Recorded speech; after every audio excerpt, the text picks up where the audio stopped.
Now, we've all heard the old adage, an apple a day keeps the doctor away, but how accurate is that saying? A new study finds the old proverb doesn't exactly hold true.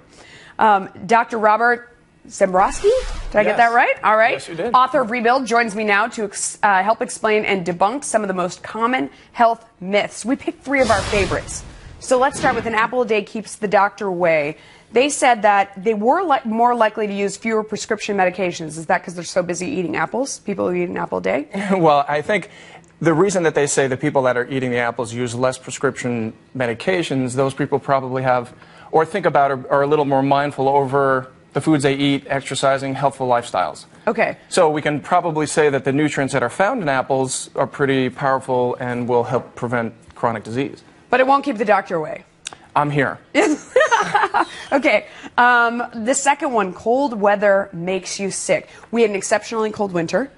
A lot of people, we had a lot of colds around here. A lot of people think that makes you more sick is there any truth to that? Well, I think we can say maybe.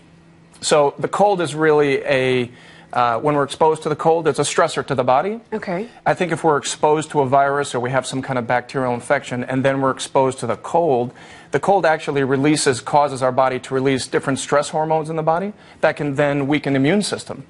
So could we say that the cold causes illness? No, but I think that it just makes us more susceptible becoming. I read one time that when it's cold outside, it shrinks your nasal passages. That's why your nose runs sometimes and more germs get in. Was that a total lie that I read in some beauty magazine and they were just, leading me in the wrong direction? What were they selling? I don't maybe it was just nose sprayer. It was a news article in a magazine. No, that's just total hogwash. No, I think the cold makes your nose run because it's just a response to temperature changes. And when you're out and stick your head out of the wind, out of a convertible, your eyes tear from the wind. Right. I think it's kind of the same principle there. Okay, so this one's really important to me and especially my kids. The 5-second rule. If you drop something on the ground, you go 5-second rule, you pick it up and eat it, you're fine. Well, if we look at that and say, is there any merit to that?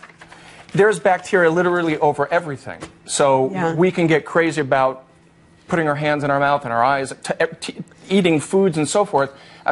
But the amount of time it spends on the ground, that's ridiculous. Because once it touches, it touches. It touches. I don't think the bacteria is going to say, okay, let's hit a timer and everybody jump on the food. That's right. Right? And all of a sudden there's an army full of bacteria on the foods. Right. Rather than, I think that tile versus carpet. Obviously, if I drop in the dirt, that's no good.